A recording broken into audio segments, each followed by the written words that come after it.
round of applause for sort of Chris, who's going to talk about idea Xbox. There we go. Hey, everybody. Come on, there we go. So thanks a lot for coming. Hello to everybody at home who's watching on Mixer, the best streaming service. And so today's talk is really about exactly what it says, maximizing sales on Xbox One, some do's and don'ts. And I'll try and sort of power through this so we can take questions. Happy to talk about anything. And I would say that the do's and don'ts I'm going to present are really specific to Xbox One. They're probably, in some ways, broadly applicable to other platforms, but definitely these are informed by all the data and sales data that we see on Xbox One. So first rule, first do, is do whatever you want. Look, you're an independent developer. The whole reason you became an independent developer was so that you could do what you want. I suggest that you continue to do that and always take all the advice that everybody gives you at conferences like this with a grain of salt. But at the same time, don't ignore what people are saying. If everybody's telling you one thing, or if you want to ignore what people are saying, it's fine. But you kind of have to balance these two things as a developer. Next do for selling well is have a good game. Sorry, I know this is super obvious, but everything I'm going to talk about today is about maximizing your sales potential. Obviously, the #1 thing you can do to maximize your sales potential is have a great game. Microsoft can't really help you with that, but I think you guys can take care of that on your own. Most important thing maybe to take away from today's talk is just to understand that the market opportunity today on Xbox One is amazing. We have developers making, developers as a whole on Xbox One through the ID at Xbox program have made hundreds and hundreds of millions of dollars in royalties since we launched the program 4 years ago. And obviously, video games are a hit-driven business. Not every video game is going to be successful commercially, but you should feel really, really comfortable on Xbox One that the headroom you have for success is tremendous. The headroom you have for success is in the 7, 8 figures. You should feel really comfortable that Xbox is a platform you can be really successful on. So I think it's also important when you're thinking about Xbox to understand where your motivations and Microsoft's motivations align. And it's really clear. Like, there's a lot of different ways you might want to make a game, and those are all valid. You might want to make a game for purely creative reasons. You might want to make a game for personal reasons. You might want to make a game for professional reasons, to have that under your belt. And you might want to make a game for commercial reasons. And that's really where your interests and Microsoft's interests align. So everything I talk about in this talk, and in fact, probably 90% of the stuff I talk about anytime you talk to me, is really thinking about how we can maximize your commercial success. Microsoft only makes money from ID at Xbox games, from our platform royalty. And the really nice thing about that is that our interests and your interests are really aligned when it comes to talking about sales. And so that makes our job easy in some ways, and it makes it very easy to be super candid with developers. And we try and be as transparent as we can. So another thing I think is an important do is for you is to define success for yourself early, whether that's creative, commercial, personal, professional, however you want to define it, and then have a really realistic idea of what your game can do commercially. Because even if commercial success is not like your #1 goal, I think you need to understand how your game can do commercially to inform those other goals. And in the olden days, the way you kind of got a realistic idea of how your game could do commercially was you just sort of guessed and prayed and hoped and talked to people. Maybe you were on a couple secret indie lists or that kind of thing. Today, it's a lot easier because you can use Steam Spy. So that, I think, as you are setting out to build comps for your game and trying to understand what your game can do, I strongly encourage everybody to check out Steam Spy. But please make sure that you're using it right. Don't look at old data when you're trying to build comps. It's just not as strong as current data. You really want to look at month 1 sales. Like, that is when the game is selling at full price. You can really determine what consumer interest is, and you haven't run into a situation where somebody has nefariously gotten 10,000 tokens and is selling them on some secondary marketplace or doing some kind of crazy thing, or it hasn't been in bundles yet, that kind of thing. So you really want to look at new sales data. And I always encourage people to do this. If you want to do something great for the community, maybe make a little database of month 1 sales data and share it with your friends or share it with the community. The other thing to do when you're building comps is don't just look at the best case scenario. Don't just say, hey, this game sold like a bajillion, I can do a bajillion. You really want to look at the best case scenario, the worst case scenario of a game in your genre, and average case scenario, and understand that you're probably going to be someplace in there. But I think that this might not be, building a sales comp might not be a natural motion for an independent developer, so I just want to encourage you to look at all those things. The other thing I would say is kind of a don't only look at genre when you're building comps. Look at everything about your game holistically. Look at art style. If you're doing a hand-drawn game, how are other hand-drawn games doing in their genre? Are they outperforming or underperforming 3D, for example? Look at story, look at setting, look at all those things. I would try and build a comp that is multi-dimensional to really get an idea of how your game might perform. Another thing that's really important is understand where Steam players and Xbox players' purchase patterns might differ. And there's one really simple one that not a lot of people maybe think about offhand. But if your game comes out significantly before Xbox on Steam, which a lot of games do, especially games from independent developers, it's no big deal. But if you have a game that has a really, really modest system requirements, if you have a game, maybe it's a pixel art side scroller, and it runs super, super well on any old PC, from the last 10 years, a pretty big fraction of your audience is going to be able to play that game on Steam early. And so you might end up reaching a higher fraction of your audience on Steam than you do when it later comes to console. The flip side of that, if you're doing a 3D game that needs like a fairly hefty PC to run well and a really hefty PC to run great, there's probably going to be a lot of people who really want to play that game and are waiting for it to come to console where they know their console can execute the game really well. And you may find a bigger percentage of your addressable audience on Xbox. So I think this is just something to keep in mind. Next thing, and I think this is really, really important, I put it in magenta, solve for your release date throughout development. You want to be thinking about when your game is coming out, like literally from the first day you start development. And there's a really big reason for that. Not every day you release is going to be the same validity. Like some times of the year are just better to release than others. Some days of the week are better to release than others. And the more flexibility you can give yourself in terms of working with Microsoft and other store and platform holders about your release date, the higher chance you're going to have to maximize that, your sales at launch. And realistically, a lot of your tail is affected by how your launch is. I think Ty was talking about that earlier. So you really want to be thinking about this throughout your whole development. It's hard to give a hard rule here. I will say the rule of thumb is that shipping in the first half of the year, so January to June, is better than shipping in the second half of the year. I would say July to December.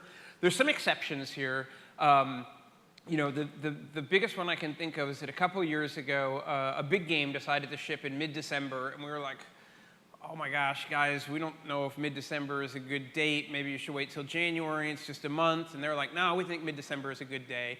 They shipped in mid-December. The game blew up. It went crazy. It was Arc. It sold super, super well. And it turned out that they had identified this spot in mid-December when everybody was kind of, at least in North America, everybody's kind of like winding down for the year as they get ready for the holiday season.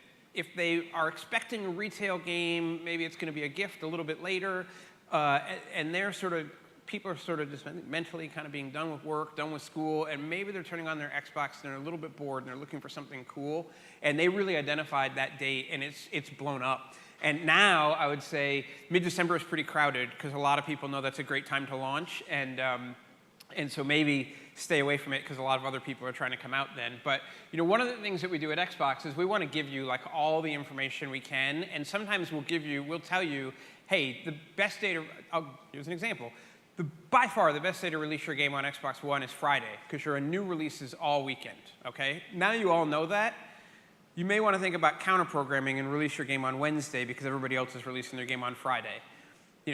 Our goal as platform holders is to tell you the information, tell you everything that we know, and let you guys make the decisions from there.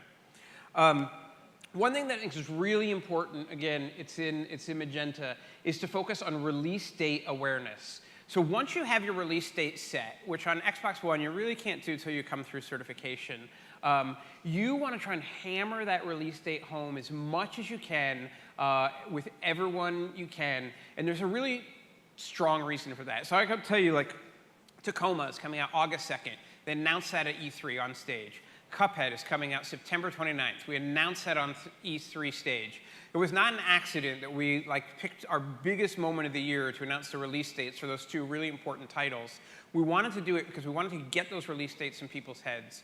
If somebody knows a game is coming and they think it's exciting, the second they have a concrete release date, they can do something.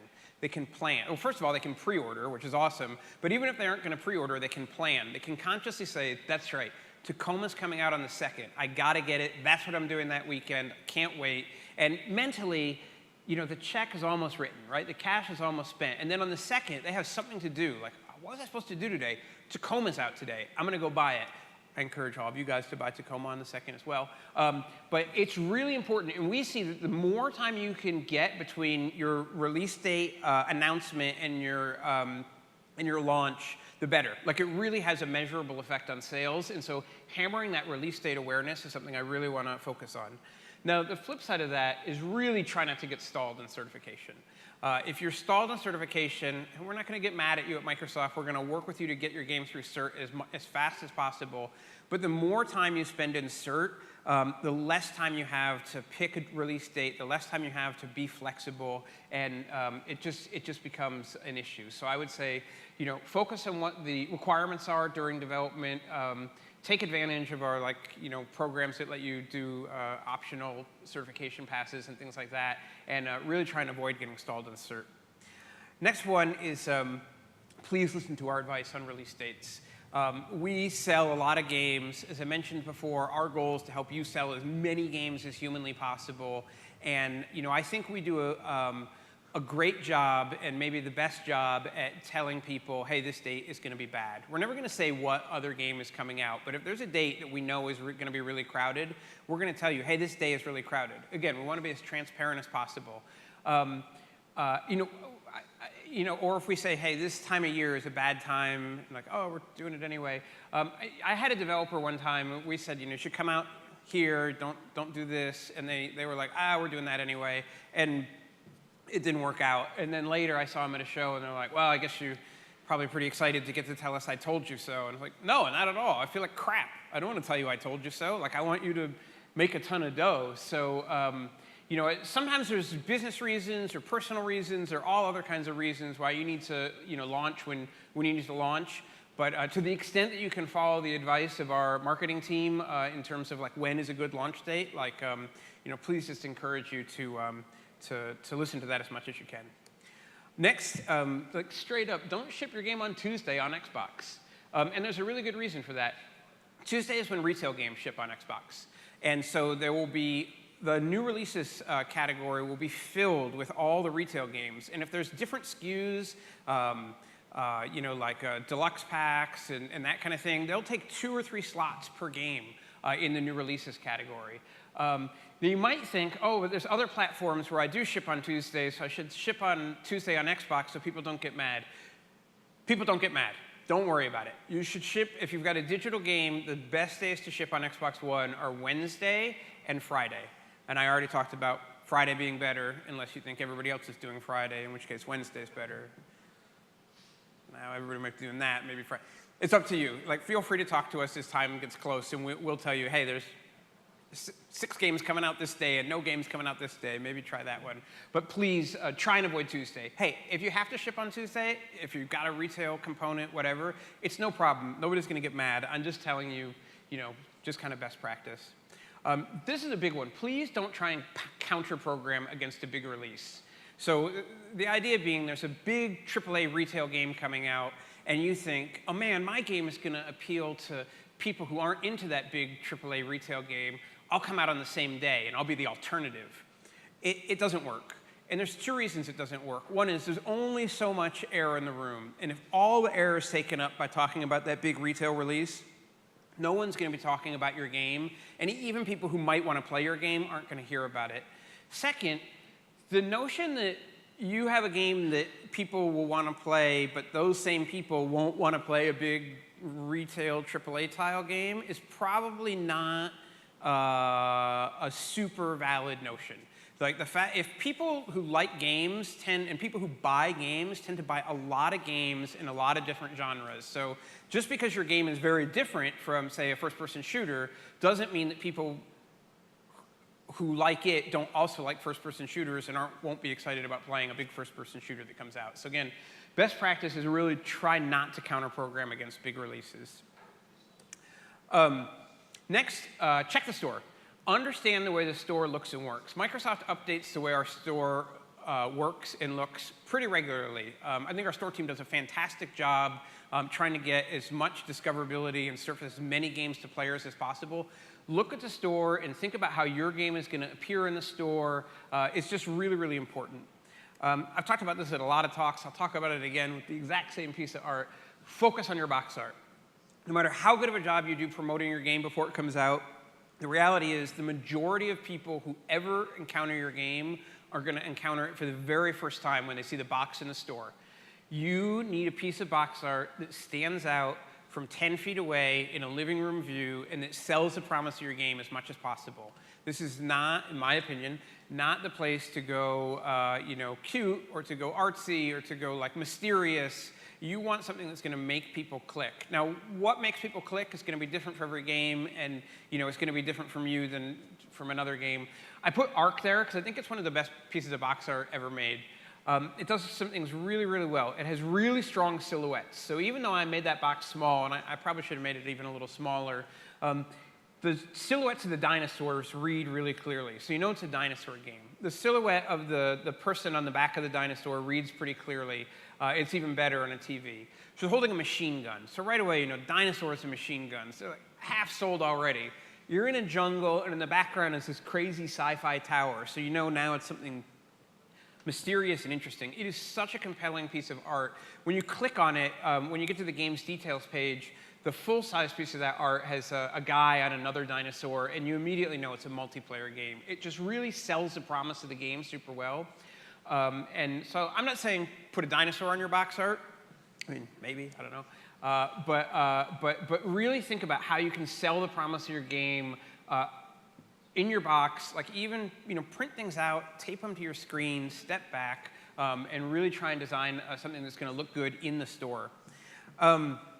Next, focus on having a good launch trailer. If you guys have been to the Xbox store recently, you know that when you go down into the game's detail page, a trailer starts auto-playing.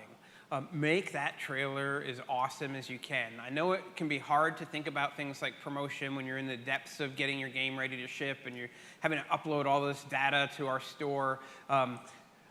Please take a day off and just focus on making that trailer really, really cool, and focus on your screenshots and your sales text a lot.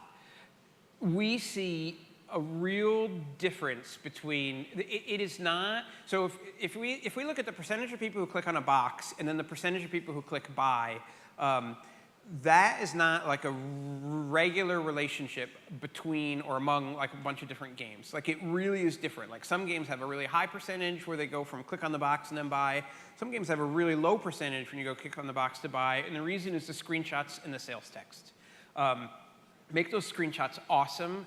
Make that sales text awesome. Make it really sell the promise of the game. Make sure that first screenshot that people see is the most evocative image of your game possible. Maybe it's an explosion. Maybe it's a super cool piece of environment art. I can't say for your game. I can just tell you, make that first screen awesome.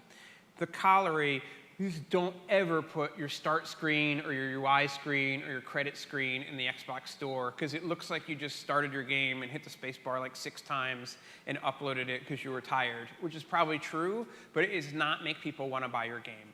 Like really focus on making that art really, really stand out. Next, maximize the number of screenshots you provide in the store. Whatever the maximum number of screenshots and videos we let you put up, and I would say this is probably true for all marketplaces, fill that space. There is a definite correlation there with sales. Don't use auto-translators for your store text. It really makes people unhappy, and it is always a disaster. On Xbox, you can put keywords into your metadata, so if people are searching, they can find your game. So try putting in keywords for your game misspelled, the genre, that sort of thing. Do not put other devs' games as your keywords. Like, we will find out, and we will take it out, and we'll be annoyed. Not meanly, but it's a nice idea. Don't do it.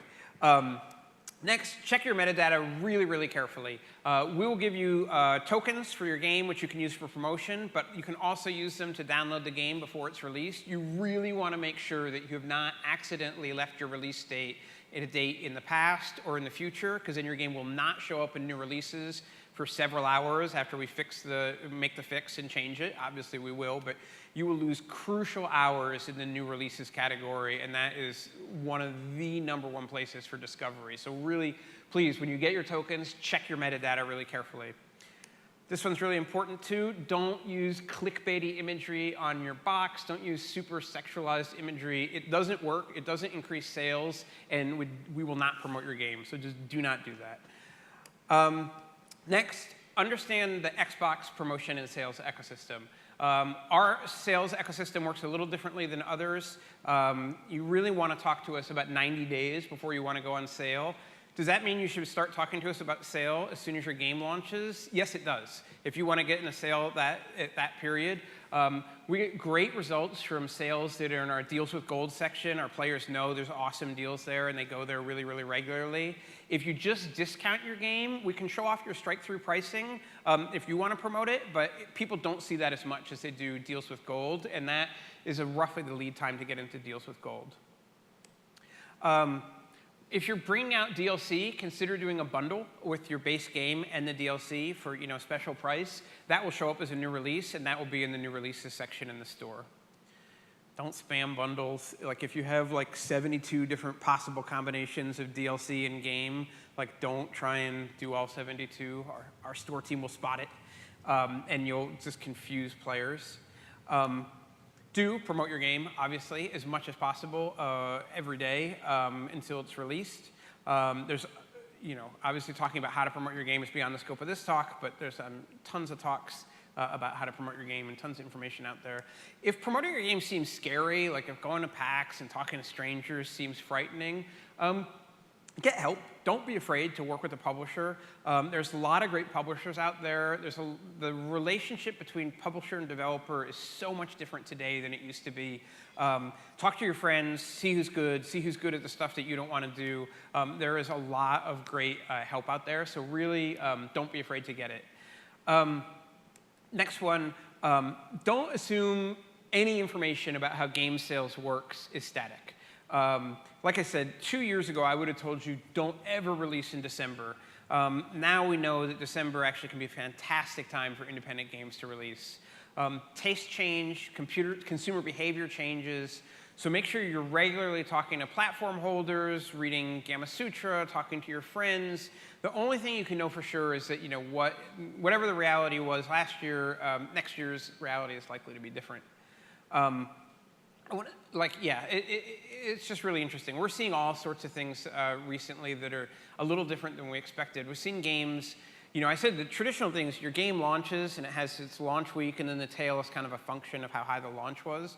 We've seen a couple games recently launch that had terrible launches. We were really disappointed. And then they had these super fat growing tails. So it was completely at odds with the conventional wisdom about how that works. And we've seen it happen a few times. I don't know if it's a trend yet. I don't know what it means. It's something we're really paying close attention to at Microsoft. Make sure you keep talking to us. Talk to your friends at the other platform holders, and because things are changing, and it's really interesting out there. And then lastly, have fun. Like, making games is supposed to be fun. Like, the stuff about selling your game should not be super stressful. It really just requires talking to us early, paying attention to some common sense things, and you should be able to get through and have a pretty good time, and hopefully maximize your sales. And then taking a lot of time, but I think I have a couple minutes for questions.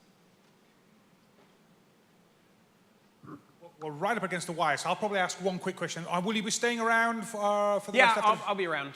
So do all games that go through your system have to go through ESRB ratings? Yeah, absolutely. And it's been a long time since I've done that. How long does that sort of take, and when should you factor in having to do that? So there's a couple different options. So if you don't want to do ratings at all, there's a program on Xbox called the Xbox Creators Club, which requires no certification, no ratings, nothing. You can just, actually, I think it does still require ratings, but you can go through IARC, which is a program where you get ratings from most territories worldwide, or you can go through the individual territories. It just depends. One of the things that we have is fantastic, robust documentation on how to get your game rated, and so it should make it pretty straightforward.